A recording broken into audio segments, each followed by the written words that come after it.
Well, back in February, PayPal CEO Dan Schulman announced that he would be retiring at the end of the year. On Monday, the company announced that Alex Chriss, the Executive Vice President of Small Business and Self-Employed Group at Intuit, would be taking over the position come September. Let's bring in Yahoo Finance's Allie Garfinkle to discuss more. Hey, Allie. Hi, Rochelle. So quite simply, Chriss is walking into a minefield here, and there are going to be three key things he needs to contend with immediately day one as PayPal CEO. And the first and probably the most important is growth. Now, I'm not just talking about revenue growth here. I'm talking about margins. Margins have been a key issue for PayPal for some time right now. And last year, they were the center of the company's activist battle with Elliott. And it persisted in being a problem to this day. We only need to look back at Q2 to see that. Here's a staggering statistic for you, Rochelle. 11% of total payment volume growth and 7% total revenue growth in Q2 for PayPal, but that spurred a mere 1% gross profit growth. So this is something that there is going to be a lot of pressure on Chriss to deal with immediately. Now, the second thing is going to be competition. PayPal has had this incumbent advantage for a long time, and that incumbent advantage is slowly disappearing. A recent Deutsche Bank survey is sort of the place to look for this. Square owns Cash App, right? And there's, of course, Apple Pay, and both have really been gaining ground, gaining adoption.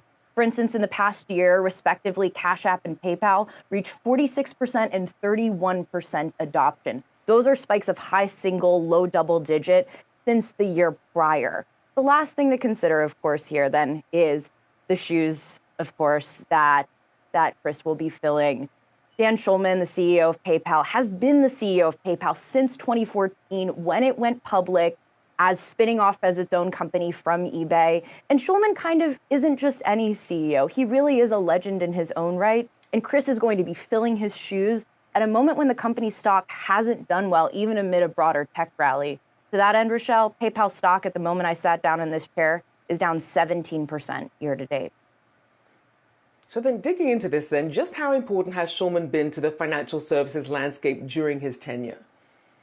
I think it's a really good question, Rochelle, because in a lot of ways, Schulman really is the first of his kind. He's someone who's existed for a long time at the intersection of these entrenched industries and tech, right? Schulman, even before PayPal, he was someone who was really notable, right? He was the founding CEO of Virgin Mobile. He was this early formative CEO of Priceline.